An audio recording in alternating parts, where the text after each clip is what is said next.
Hello, আসসালামু আলাইকুম। Welcome to Sharif commerce academy. আজকে অনলাইনে ক্লাস হচ্ছে বিবিএ ফোর্থ ইয়ার অ্যাকাউন্টিং ডিপার্টমেন্টে ওয়ার্কিং ক্যাপিটাল ম্যানেজমেন্ট এই সাবজেক্টে চ্যাপ্টার নাম্বার 2 আজকে লেকচার নাম্বার 2। আজকে আমরা শুরু করব ফরম্যাট 1-এর এক্সারসাইজ 5, যেটা আমরা কমার্স পাবলিকেশন বই থেকে নিছি।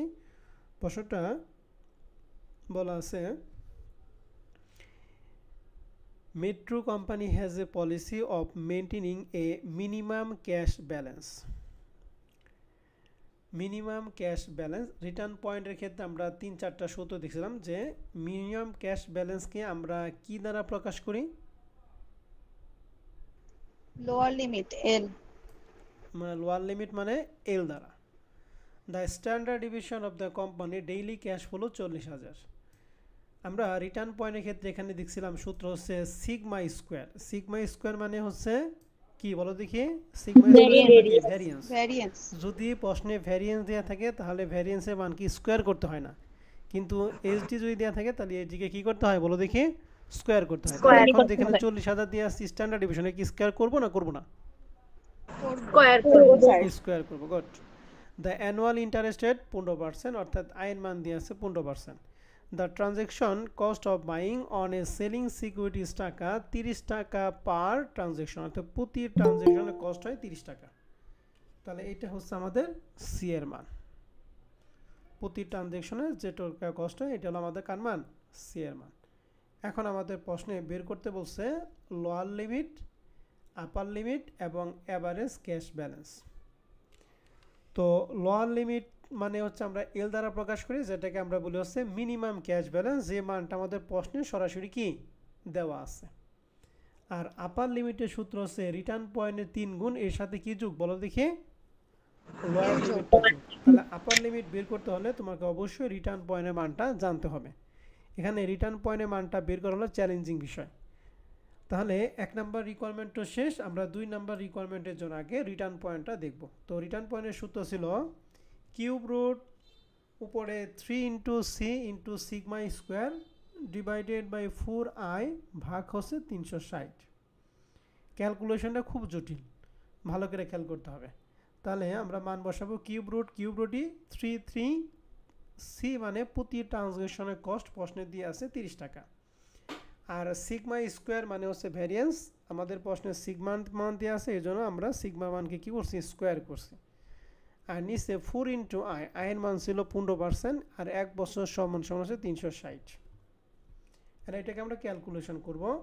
ক্যালকুলেশন করার জন্য উপরে আমাদের যা আছে আমরা এখানে তাই রাখলাম, কারণ এখানে ক্যালকুলেশন করে যে মানটা হবে মানটা বিশাল বড় হবে। এত বড় মান আমরা খাতার মধ্যে না লিখে সরাসরি ক্যালকুলেটরের উপর আমরা চাপিয়ে দিব। নিচের মানটা আমরা একটু বের করবো। নিচের মান কীভাবে? 4 ইন্টু 0.15 যা হবে ওটা 360 দ্বারা আমরা কী করবো? ভাগ করব। কারো কারো ক্যালকুলেটর আছে? জি স্যার। ক্যালকুলেটরে উঠান তো 4 ইন্টু 0.15 ডিভাইডেড বাই 360।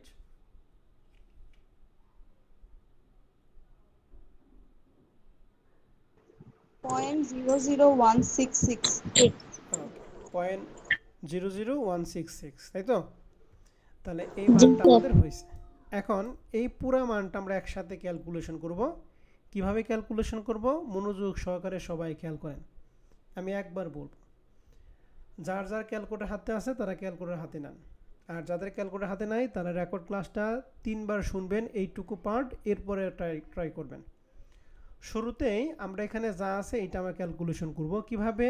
প্রথমে 3 ইন্টু 30 দাও, 3 ইন্টু 30 ইন্টু ফার্স্ট ব্র্যাকেট দিবা 40,000, ফার্স্ট ব্র্যাকেট ক্লোজ করে পাওয়ার দিব 2 দিয়ে একটা সমান দাও।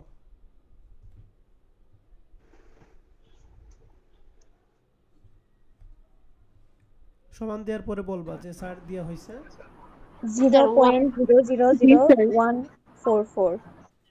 1.44 ইনটু 10 আসছে। ওকে, ওটাকে ঠিক কি আছে। আমরা ওই 10 কে শিফট ইএনজি দিলে ওইটা বের হবে। 10 এখন আমার কাজ করার দরকার নাই, আমরা সবার শেষে কাজ করব। যা আছে এই অবস্থা আপনি ভাগ দিবেন 0.001667। ভাগ দেওয়ার পর কত হয় বলেন?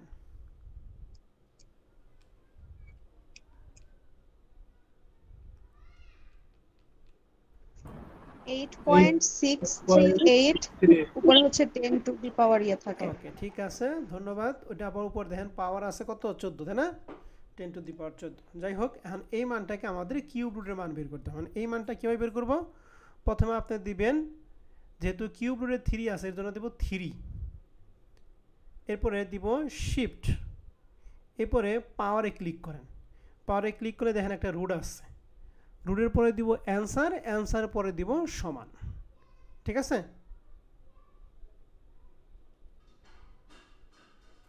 স্যার 44,205 205। হ্যাঁ আছে আর কি স্যার। ওকে, 44,205। যাদের হয় নাই, লাস্টবার আবার বলতেছি, সবাই আবার ক্যালকুলেটর কাটা নতুন করে আবার শুরু করো।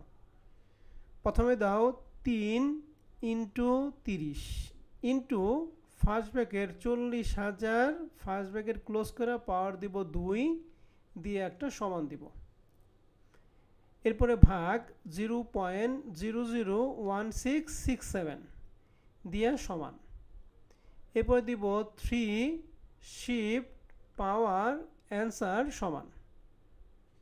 ঠিক আছে? 3 শিফট পাওয়ার অ্যান্সার সমান দিলে 44,205 টাকা বের হবে। ক্লিয়ার কথা? জি স্যার। ওকে, যদি না পারো তাহলে রেকর্ড ক্লাসটা দেখে ট্রাই করবা। স্যার আমার ক্যালকুলেটরে স্যার মানে 3 টা দেওয়া লাগে না স্যার, মানে শিফট রুট দিলেই হয়ে যায়। ওকে, তাহলে তোমারটা হয়তো বা FX99 না অন্যটা পাওয়া, তাই না? জি স্যার, জি স্যার। ওকে, ঠিক আছে, আমরা যেটা বললাম সেটা হলো FX100 এর জন্য বলছি। তো আসেন তাহলে, যেহেতু জেটের মানটা আমরা বের করে ফেলছি, তাহলে কাজ হচ্ছে আমরা এখন আপার লিমিটটা বের করতে পারবো। তাহলে আপার লিমিটের সূত্র হচ্ছে রিটার্ন পয়েন্টের 3 গুণ প্লাস কি বলো দেখি, লোয়ার লিমিট। তাহলে এখানে রিটার্ন পয়েন্ট পাইছি 44,205, এর সাথে 3 গুণ করব প্লাস লোয়ার লিমিট। আমাদের প্রশ্নে ছিল মিনিমাম ক্যাশ ব্যালেন্স 1 লাখ টাকা, তাহলে এটা যোগ করা হয় 2,32,615 টাকা। ক্লিয়ার আপার লিমিটটা? জি স্যার। জি স্যার। এরপর হচ্ছে average cash balance. Average cash balance হচ্ছে রিটার্ন পয়েন্টের 4 গুণ divided by 3 plus lower limit. Return পয়েন্টের 4 গুণ divided by 3 plus lower limit. তো return point into 4 divided by 3 যা হবে, এর সাথে আমরা লোয়ার লিমিট যে 1 লাখ টাকা আছে এটা আমরা কি করব, যোগ করব। তাহলে মান পাবো 1,58,940 টাকা। ক্লিয়ার? জি স্যার। তাহলে এটা হচ্ছিল আমাদের খুবই গুরুত্বপূর্ণ একটা অঙ্ক, বিশেষ করে রিটার্ন পয়েন্টের জন্য অঙ্কটা খুবই গুরুত্বপূর্ণ। তাহলে এটা আমরা কমার্স পাবলিকেশন বইতে নিছি। এখন আমরা 2017 সালে যে 4th ইয়ার একটা অঙ্ক আসছিল, এই অঙ্কটা আমরা একটু দেখব। তো অঙ্কটার মধ্যে বলা আছে the standard division in daily cash balance 10,000 টাকা। তাহলে আমাদের স্ট্যান্ডার্ড ডিভিশনের মান দিয়ে আছে 10,000। তাহলে 10,000 কি স্কোয়ার করতে হবে নাকি যা আছে তাই থাকবে? করতে হবে স্যার।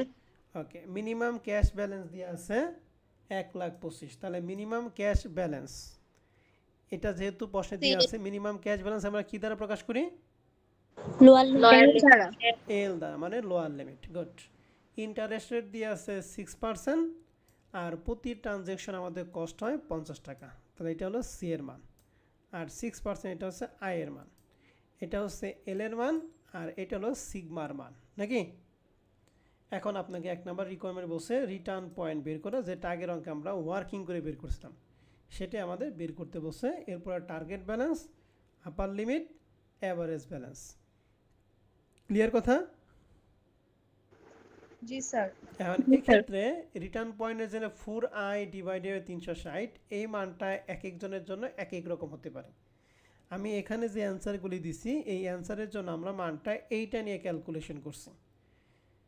এই জন্য এই মানটা একটু দেখেন, আপনার ক্যালকুলেটর একটু করেন। 4 ইন্টু 0.06 ডিভাইডেড বাই 360, মানটা কত হয় দেখেন তো?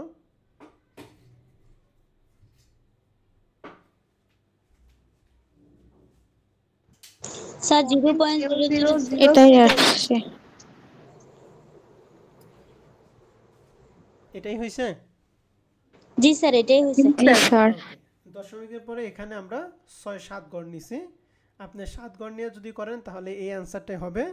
যদি ঘর কম বেশি নেন তাহলে সেক্ষেত্রে অন্য রেজাল্ট হবে, তবে রেজাল্টের ক্ষেত্রে অ্যান্সারের ক্ষেত্রে কোনো সমস্যা হবে না, মানে নাম্বার পাওয়ার ক্ষেত্রে কোনো সমস্যা হবে না। ক্লিয়ার কথা?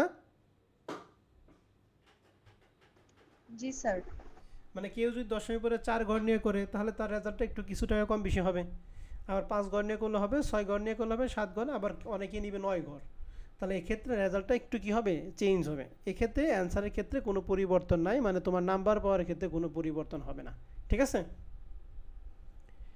ওকে, তাহলে 6 নাম্বার অঙ্কটা তোমাদের বাসায় কাজ থাকলো। হ্যাঁ, 7 নাম্বার আগেই হয়েছে, 8 9 নাম্বার আমাদের হয় নাই। ঠিক আছে না? জি স্যার। জি স্যার। তাহলে 9 নাম্বার অঙ্কটা হলো আমার থার্ড ইয়ারে কস্ট অ্যাকাউন্টিং এ ইউ কিউ অঙ্ক করছিলাম। ওই ইউ কিউর অঙ্কটা, ইউ কিউর সূত্র কি ছিল থার্ড ইয়ারে কস্ট অ্যাকাউন্টিং এ, বলো তো দেখি। 2AO ভাগ C, √2AO ভাগ C। ওকে, এখানে এ মানে কি?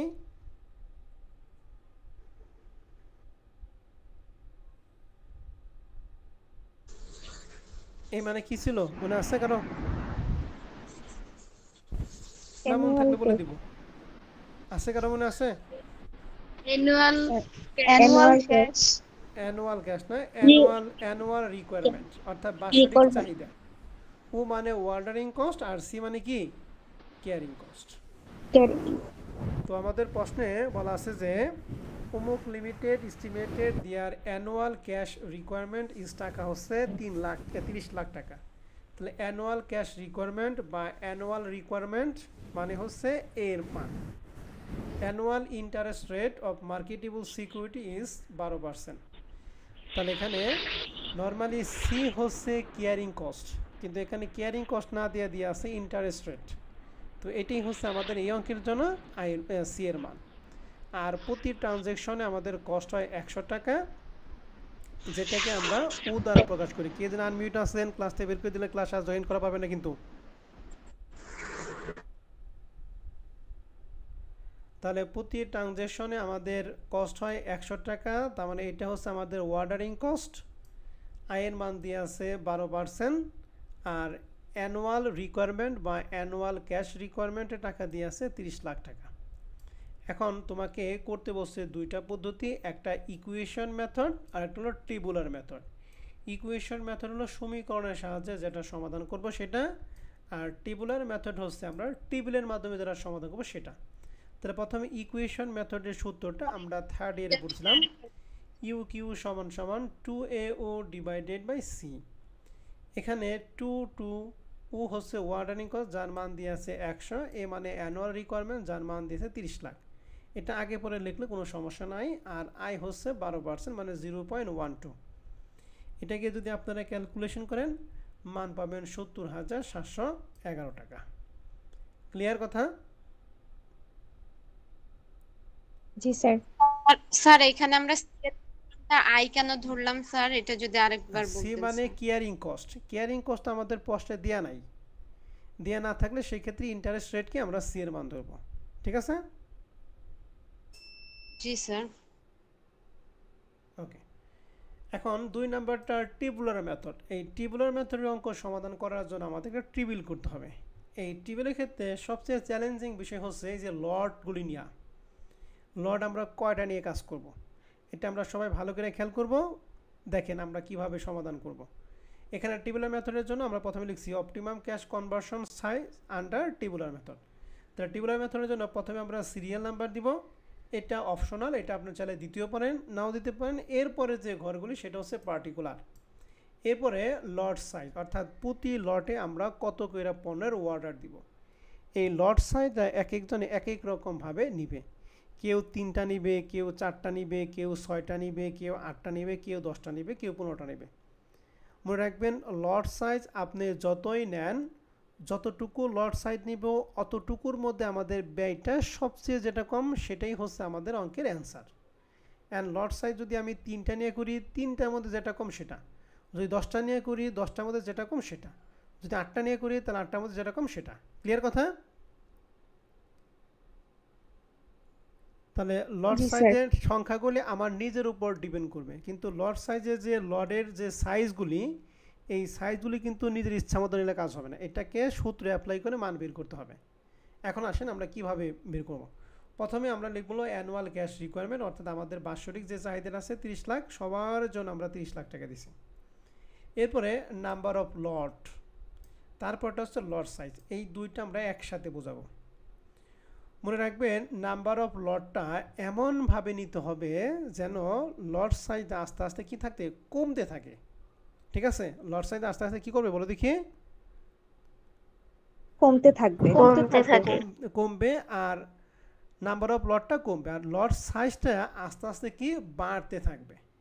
মানে প্রথমবার আমি যদি 10,000 পণ্য অর্ডার দেই, দ্বিতীয়বার আমি দেবো 20,000, তারপরে দেবো 30, এরকম আস্তে আস্তে বাড়তে থাকবে, কারণ দিন দিন চাহিদা কি পায়, বৃদ্ধি পায়। ঠিক আছে, এর জন্য নাম্বার অফ লট এবং লট সাইজ দুইটা আমরা একত্রে বোঝাবো। এটা নাম্বার অফ লট, ওই অ্যানুয়াল ক্যাশ রিকোয়ারমেন্ট আমরা এমন সংখ্যা দ্বারা ভাগ করব যে সংখ্যা দ্বারা ভাগ করলে কি হয় বলো দেখি, কোনো ফ্র্যাকশন আসবে না, মানে কোনো দশমিক আসবে না, এমন সংখ্যাগুলি নিতে হবে। তাহলে আমরা প্রথমে নাম্বার অফ লট নিচ্ছি 40, অর্থাৎ আমরা টোটাল 40টা লটে সারা বছর ক্রয় করবো, অর্থাৎ 365 দিনের মধ্যে 40 বার আমরা কি দিব, অর্ডার দিব। তাহলে 40 বার আমরা যদি অর্ডার দিই, মোট 30 লক্ষ টাকা মাল প্রয়োজন, তাহলে 30 লাখটা 40 দ্বারা ভাগ করলে হবে কত, 75,000। তার মানে প্রতি অর্ডারে আমাদের কত করে পণ্যের অর্ডার দেওয়া লাগবে প্রতিবারে? 75,000। এরপরে 40 পরে নেওয়া হয়েছে 30, তাহলে 30 লাখে 30 দ্বারা ভাগ করা হয় 1 লাখ। দেখেন এই 75,000 থেকে কিন্তু 1 লাখ হয়ে গেছে, তার মানে লট সাইজগুলি বাড়তেছে আর নাম্বার অফ লটটা কি কমতেছে। এরপরে এই যে আপনি বলতে পারেন যে স্যার তাহলে 40 থেকে 30-এর মধ্যে এমন তো অনেক সংখ্যা আছে যে সংখ্যাকে এক পূর্ণাংশ ভাবে ভাগ করা যায়, এটা নিলাম না কেন? আপনার ইচ্ছা, আপনি নিতেও পারেন নাও নিতে পারেন। ঠিক আছে, 30-এর পরে নেওয়া হয়েছে কত, 10। এখন 30-এর থেকে 10-এর মধ্যে আমাদের যে সংখ্যাগুলো আছে এর মধ্যে অনেক সংখ্যা আছে যে সংখ্যাকে আমাদের 30 লাখে পূর্ণাংশ ভাবে কি ভাগ করা যায়, অর্থাৎ ফ্র্যাকশন আসবে না। যেমন 30 লাখে 20 দ্বারা ভাগ করলে কিন্তু ফ্র্যাকশন আসে না। ঠিক আছে, আমরা 20 না নিয়ে কত নিচ্ছি, 10 নিচ্ছি। তাহলে 30 লাখে 10 দ্বারা ভাগ করলে কত হয়, 3 লাখ। 10-এর পরে নিচ্ছি 5, তাহলে 30 লাখে 5 দ্বারা ভাগ করলে 6 লাখ। তারপর নিচ্ছি 3, 10 দ্বারা ভাগ করলে কত হয়, 2 লাখ। এরপর নিচ্ছি কত, 2 ভাগ করলে কত হয়, 30 লাখে 2 দ্বারা ভাগ করলে হয়তো 15 লাখ। তারপরে আমি যে এখানে নাম্বার অফ লট সাইজগুলো নিচ্ছি, তোমাকে যে এই লট সাইজগুলো নিয়ে কাজ করতে হবে এমন কোনো বাধা ধরা কোনো নিয়ম নাই।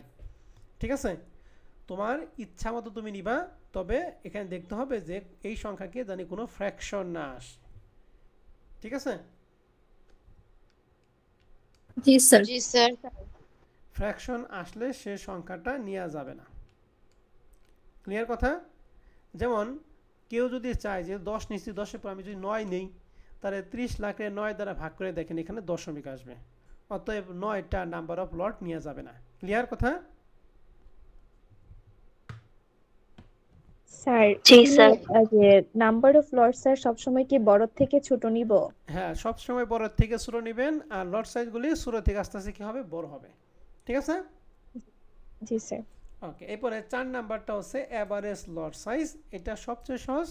এই লট সাইজ আমরা 2 দ্বারা ভাগ করব, তাহলে 75 ভাগ 2 37, 1 লাখ ভাগ 2 50, এরকম সবগুলোকে আমরা ভাগ করছি। বুঝতে পারছি এবারে লট সাইজটা? জি স্যার। এরপর হচ্ছে কেয়ারিং কস্ট। কেয়ারিং কস্টটা স্যার চারটা নেই, সরি স্যার এখানে লর্ড 1 2 3 যেমন ঘরটা আর কি, ওইটা কি 4টা বা 5টা যে কোনো ইচ্ছা মতো নিলে হবে? হ্যাঁ অবশ্যই, আমি তো বললাম কেউ 3টা নিয়ে করবে, কেউ 5টা নিয়ে করবে, কেউ 6টা নিয়ে করবে, কেউ 10টা নিয়ে করবে। 10টা নিয়ে করলে আমাদের যত নাম্বার দিবে, 5টা নিয়ে করলে আমাদের অত নাম্বারই দিবে। ঠিক আছে, তবে তোমরা সবসময় 4টা থেকে 6টার মধ্যে থাকবা, এত কমও নেওয়া যাবে না, আবার এত বেশিও নেওয়া যাবে না। ঠিক আছে, মিডিয়ামের মধ্যে থাকবা, 5 থেকে 6টার মধ্যে থাকবা। ঠিক আছে,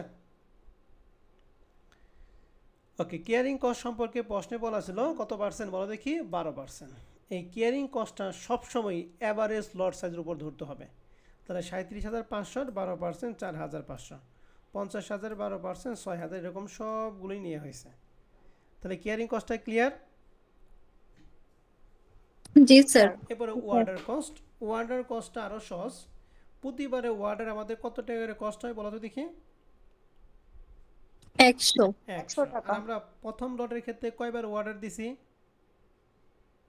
40 বার। তাহলে 40 বার। 100 ইন্টু 40 সমান সমান 4000, 100 ইন্টু 30 সমান সমান 3000, 100 ইন্টু 10 সমান সমান 1000, এরকম সবগুলোকে নাম্বার অফ লট দ্বারা কি করা হয়েছে গুণ করা হয়েছে। ক্লিয়ার কথা? জি স্যার আর টোটাল কস্ট হচ্ছে এই caring cost plus order cost দুইটা যোগফল। তাহলে 4500 প্লাস 4000 8500, এই দুটো যোগ করে 9000, এগুলো সবগুলো যোগ করে আমাদের এটা হয়েছে। এখন দেখেন এই টোটাল কস্টটা সবচেয়ে কম কোনটা?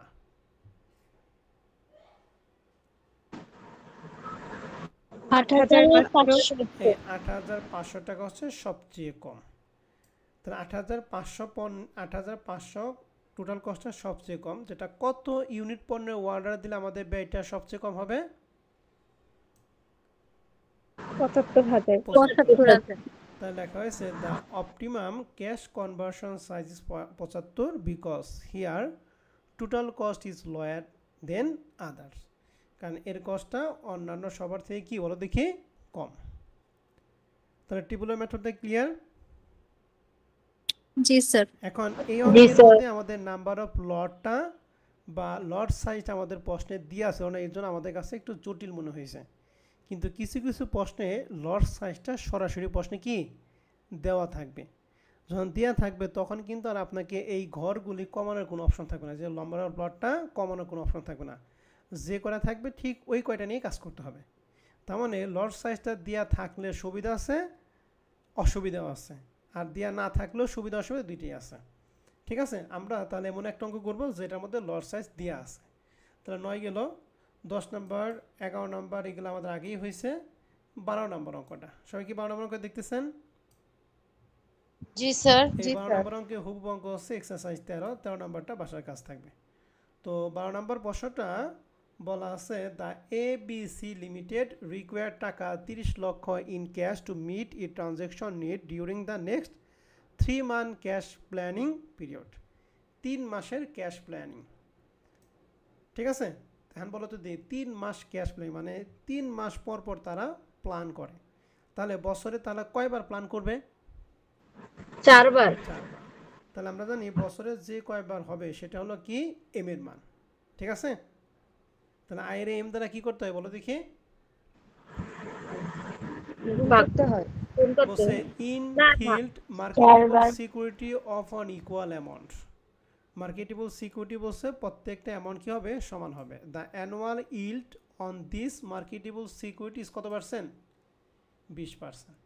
এখন এখানে সুদের হারটা দিয়ে আছে 20%। এই আমরা জানি পার্সেন্ট নর্মালি কত দিনের জন্য থাকে? 1 মাস নাকি 1 বছর? 1 বছর। 1 বছর। কিন্তু আমাদের তো এখানে 3 মান্থ মানে 3 মানে 3 মাস পর পর, তাহলে বছরে কয়বার দিবে? 4 বার। এর জন্য এই আয়ের মানটাকে আমাদের 4 দ্বারা ভাগ করে নিতে হবে। তাহলে 0.20 কে 4 দ্বারা যদি ভাগ করি মান হবে কত? 0.05। ক্লিয়ার কথা? জি sir. The conversion of this security into cash entailed a fixed cost of টাকা 3000 টাকা per transaction। তাহলে প্রতি ট্রানজ্যাকশনের যে টাকাটা ফিক্স থাকে, টাকাটা কত দিয়ে আছে বলো দেখি? 3000 টাকা। 3000 টাকা। And was using Baumil model compute the amount of marketable security converted into cash per order. Assume ABC Limited can sell its marketable security in any of the 5 lot size. এই অঙ্কে আমাদের 5টা লট সাইজ দিয়ে আছে। যেহেতু লট size উল্লেখ করা আছে এখানে, তুমি চাইলেও তুমি 6টা লাইট নিতে পারবে না, চাইলে তুমি 3টাও নিতে পারবে, তোমাকে 5টাই নিয়ে কাজ করতে হবে। লট সাইজগুলি কি কি? 1.5 লাখ, 3 লাখ, 6 লাখ, 7 লাখ, 50 কত? 15 লাখ। ঠিক আছে। প্রশ্ন বলছে prepare a table indicating the economic lot size numerical calculation. তাহলে ক্যালকুলেশন করে আমাদের দেখতে হবে যে কোন লটের মধ্যে আমাদের ব্যয়টা সবচেয়ে কি হবে বলো দেখি? কম হবে। এটা আমাদের নিউমেরিক্যাল অ্যানালাইসিস আছে, গাণিতিকভাবে এটা আমরা ক্যালকুলেশন করে দেখাবো। তো এই অঙ্কটা করার জন্য তাহলে আমরা একটু ক্যালকুলেশন, এটা কত নম্বর অঙ্ক জানি? 12 নম্বর। তাহলে দেখেন আমরা একটা টেবিল করছি, সবাই কি সলিউশনটা দেখতেছো? জি স্যার। ওকে, নিউমেরিক্যাল ক্যালকুলেশন মানে গাণিতিকভাবে দেখাবো, অর্থাৎ ইকুয়েশনের মাধ্যমে দেখাবো। বাউমিল মডেলের মাধ্যমে আমরা কি বের করি, সি এর মানটা বের করি, ঠিক আছে। তাহলে বাউমিল মডেলের মাধ্যমে সি এর মান বের করার সূত্র কি, 2bt ডিভাইডেড বাই কি, সি। এখানে বি মানে কি, টি মানে কি বলেন তো দেখি। বি মানে ফিক্সড কস্ট আর টি হচ্ছে annual cash investment. Annual cash requirement বা অ্যানুয়াল ক্যাশ ইনভেস্টমেন্ট। আর সি মানে carrying cost. Carrying sir cost বা এখানটায় আই ক্যারিং হবে না, কস্ট। হ্যাঁ, সি এর পরিবর্তে আই হবে না, 2bt ও বাউমিল আই মডেলের মাধ্যমে আমরা আই ডিভাইডেড দিই, তাই না। আই। আচ্ছা ঠিক আছে, বাউমিল মডেলে যেহেতু আই দিই আমরা আই দিই, হ্যাঁ। সিটা আপনাদের কাছে কনফিউশন লাগতে পারে, অ্যাকচুয়ালি সি এবং আই দুইটা কি সিমিলার, অতএব এটা নিয়ে কনফিউশন হওয়ার কোনো কারণ নাই, ঠিক আছে। সি এবং আইটা কি সিমিলার। তাহলে এখানে টু তো টুই, বি মানে প্রতি ট্রানজ্যাকশনের যে কস্ট হয়, টি মানে হচ্ছে আমাদের অ্যানুয়াল ক্যাশ রিকোয়ারমেন্ট বা অ্যানুয়াল ক্যাশ ইনভেস্টমেন্ট, আর আই মানে হচ্ছে ইন্টারেস্ট রেট। যে আয়ের মানটা আমরা বের করছিলাম কত, 0.05, ওই যে 3 মাস আছে এই জন্য ভাগ করছি। তাহলে আমাদের এখানে যে সমাধানটা করা হয়েছে এটা ভুলে 0.20 দ্বারা করা হয়েছিল, এই জন্য আমি এটা কাইটটা নতুন করে লিখে দিছি। তাহলে এখানে মানটা বসেছি 2, বি এর মান বসেছি 3000, আর টি এর মান বসেছি 30 লাখ, আর আয়ের মান হচ্ছে 0.05। এটাকে যদি আমরা ক্যালকুলেশন করি মান হবে 6 লাখ টাকা। ক্লিয়ার? জি স্যার। তাহলে বাউমিল মডেলের মাধ্যমে আমাদের এখানে হলো 6 লাখ। এখন এটাকে আমরা টেবিলের মাধ্যমে দেখাবো। টেবিলের মাধ্যমে দেখানোর জন্য প্রথমে সিরিয়াল, এরপরে পার্টিকুলার। আমাদের লট সাইজ প্রশ্নের দেওয়া ছিল কয়টা, 5টা। এর জন্য আমরা এখানে লট সাইজ নিছি কয়টা, 5টা। এক্ষেত্রে কিন্তু তুমি চাইলে 3টা করতে পারবে না, চাইলে তুমি 7টা করতে পারবে না, 5টাই করতে হবে। একটা আমি লিখছি অ্যানুয়াল ক্যাশ রিকোয়ারমেন্ট। আমাদের প্রশ্নে অ্যানুয়াল ক্যাশ রিকোয়ারমেন্ট টাকা ছিল 30 লাখ টাকা, এটা সবার জন্যই সমান। এরপরে নাম্বার অফ লটটা পরে আসবো। আমাদের যেহেতু প্রশ্নে লট সাইজ দিয়েছে এই জন্য লট সাইজটা, প্রশ্নে যা ছিল 1.5 লাখ, 3 লাখ, 6 লাখ, 7 লাখ, 50, 15 লাখ। এখন লট সাইজ জানি, অ্যানুয়াল ক্যাশ রিকোয়ারমেন্ট জানি, নাম্বার অফ লটটা বের করা কোনো ব্যাপার না। কীভাবে বের করবো, 30 লাখ রে এই 1.5 লাখ দ্বারা ভাগ করে মান হবে 20, 3 লাখ রে 30 লাখকে 3 লাখ দ্বারা ভাগ করা হবে 10, 3 লাখ রে 6 লাখ দ্বারা ভাগ করা হবে 5, এরপরে 4, এরপরে কত 2।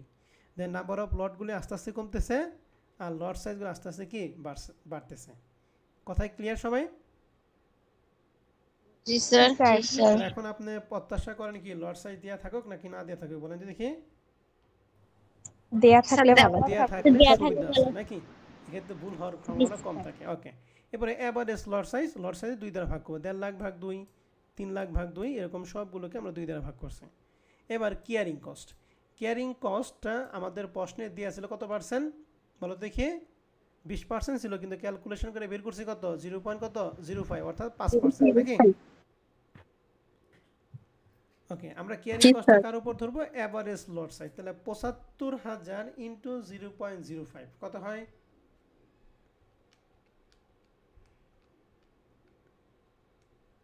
হবে 3,750। এই যে 15,000, 30,000 কিন্তু 20% করা, অতএব এগুলো কেটে দিছি কিন্তু। 1.5 লাখের 0.05 মানে 7,500, এরকম সবগুলো ক্যালকুলেশন করাইছে। ক্লিয়ার কথা? জি স্যার। ওয়ার্ডার কস্ট, প্রতি ওয়ার্ডারে আমাদের কস্ট হয় কত টাকা করে বলো দেখি, প্রতি ওয়ার্ডারে কস্ট 3,000। 3,000। প্রথম লটে আমরা ওয়ার্ডার দিছি কয়বার, 20 বার। 3,000 ইন্টু 20 সমান 60,000, 3,000 ইন্টু 10 সমান 30,000, 3,000 ইন্টু 5 15,000, 3,000 ইন্টু 4 সমান 12, 3,000 ইন্টু 2 সমান 6,000। Order cost clear? জি স্যার। এরপরে টোটাল কস্ট, টোটাল কস্ট মানে কি, carrying cost plus order cost দুইটা যোগ। তাহলে 3,750 প্লাস 60,000 63,750, 7,500 প্লাস 30 সমান 37,500, এরকম সবগুলি আমরা লিখছি। এখন টোটাল কস্ট যেহেতু সবচেয়ে কম কোনটা, কত টাকা,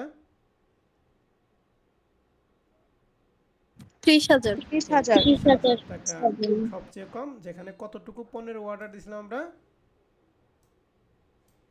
6 লাখ। ক্লিয়ার? তাহলে এটার জন্য আমরা এখানে লিখছি the optimum cash conversion size টাকা হচ্ছে 6 লাখ টাকা, 3 লাখ টাকা বের হয়েছিল, আমাদের নতুন অনুযায়ী 6 lakh, because here total cost is lower then এখানে কি হবে একটা এস হবে, হ্যাঁ, আদার্স। ক্লিয়ার? জি জি স্যার। স্যার। তাহলে এই অঙ্কের হুবহুব অঙ্কটা হচ্ছে 13 নম্বরটা, এটা আপনারা নিজ দায়িত্বে করে নেবেন। এরপর আমাদের ফরম্যাটেকের সর্বশেষ অঙ্ক স্যার ছিল একটা 14 প্রশ্ন ছিল স্যার। হ্যাঁ হ্যাঁ অবশ্যই ম্যাডাম বলেন। স্যার এখানে যে স্যার আই এর মান মানে 0.20 থেকে স্যার আমরা 0.05 করছি, ওইটা স্যার কেন করলাম যদি আরেকবার বলতেন। ওকে ম্যাডাম, এই যে এখানে ছিল যে transaction needed during the next 3 month cash planning, অর্থাৎ তারা 3 মাস পর পর ক্যাশ প্ল্যান করে, তাহলে বছরে কয়বার প্ল্যান করবে? 4বার স্যার। মানে এই 3 মান্থ কত? 4বার। কোয়ার্টারলি থাকবে এম এর মান কত হয়? 4 হয় স্যার। 4 হয়, এর জন্য 4 দ্বারা ভাগ করা আছে। ঠিক আছে ম্যাডাম? জি স্যার, আরেকটা কথা ছিল স্যার, যদি ওই যে স্যার টোটাল কস্টে মানে দুইটা লটে সেম টাকা হয় স্যার কখনো, তখন হ্যাঁ, ওইটা কি হবে? তাহলে দুইটা লটই দিবেন।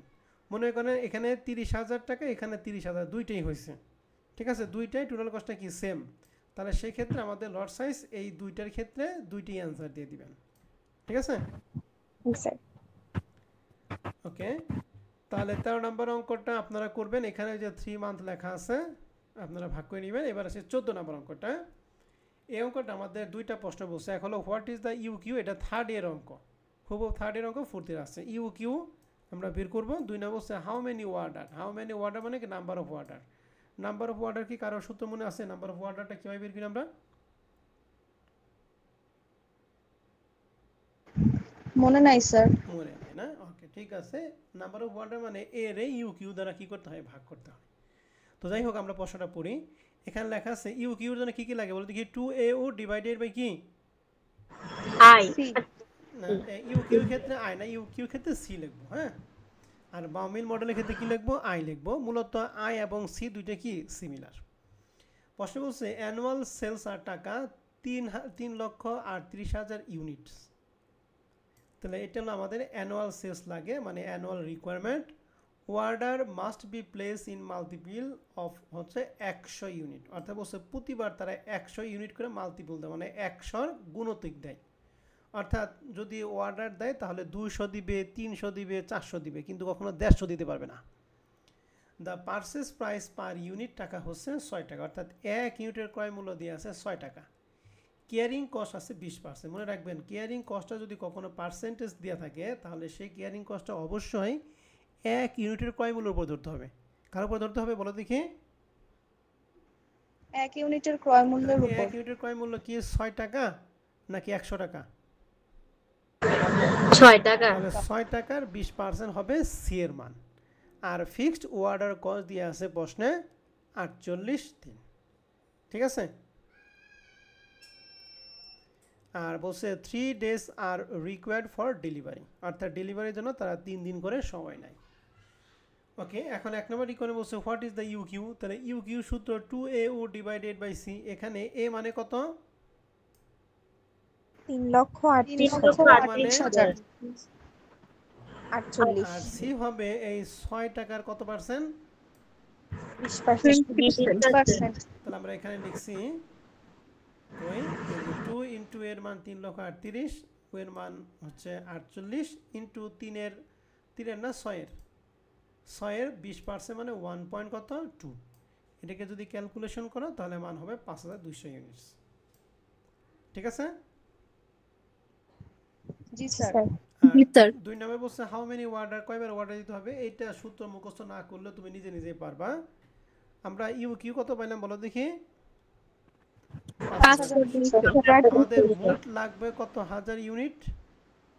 3,38,000। তাহলে আপনি কতবার অর্ডার দিবেন? 5,200 করে যদি দেন তাহলে 38,000 ভাগ হচ্ছে ইউ কিউ কত? 5,200। 5,200। তাহলে এখানে আমরা লিখছি এ ডিভাইডেড ইউ কিউ। তাহলে এর মান 3,38,000, ইউ কিউ 5,200। ক্যালকুলেশন করলে মান হবে 65 বার। 65 এখানে অর্ডার না লিখে আপনি লিখবেন কি টাইমস। কি লিখবেন বলেন দেখি? টাইমস। টাইমস মানে কি বার, মানে বছরে কয়বার অর্ডার দিবেন বলেন দেখি? 65 বার। 65 বার। ঠিক আছে? এই অঙ্কটা হুবহু অঙ্ক ছিল থার্ড ইয়ারে কস্ট অ্যাকাউন্টিং অঙ্কটা। তো এটাই ছিল আমাদের এই 1 নাম্বার ফরম্যাটের সর্বশেষ অঙ্ক। আমরা নেক্সট ক্লাসে চলে যাব ফরম্যাট 2 ক্যাশ বাজেট। এই ক্যাশ বাজেট আপনারা বলেন তো দেখি থার্ড ইয়ারে কোন সাবজেক্টের ক্ষেত্রে করছিলেন? ম্যানেজমেন্ট অ্যাকাউন্ট ম্যানেজমেন্ট অ্যাকাউন্টিং এ। তাহলে ক্যাশ বাজেটটা আশা করি আপনাদের মনে আছে। তারপর আমরা ক্যাশ বাজেটটা আগামী ক্লাসে ফ্রেশ মাইন্ডে করব এবং ক্যাশ বাজেটটা আগামী ক্লাসে আমরা কি করব শেষ করব। ঠিক আছে? তাহলে আজকের রেকর্ড ক্লাসটা আমি এখানেই রাখতেছি। তাহলে আপনাদের কাজ হলো ফরম্যাট 1 এর আমাদের যে এক্সারসাইজ 14টা দিয়ে আছে যার কমপ্লিট হয় নাই সেই অঙ্কগুলি একটু কমপ্লিট করে রাখেন। হ্যাঁ, পরবর্তীতে কিন্তু বুঝবেন এই কমপ্লিট করার অ্যাডভান্টেজটা, পরীক্ষার আগে বুঝবেন, এখন বুঝবেন না। ঠিক আছে? অতএব সবাই অঙ্কগুলি কমপ্লিট করে রাখেন। যদি কোনো সমস্যা হয় আপনাদের সমস্যা দেখে আমি নেক্সট ক্লাসে নতুন ফরম্যাটে চলে যাব। ঠিক আছে?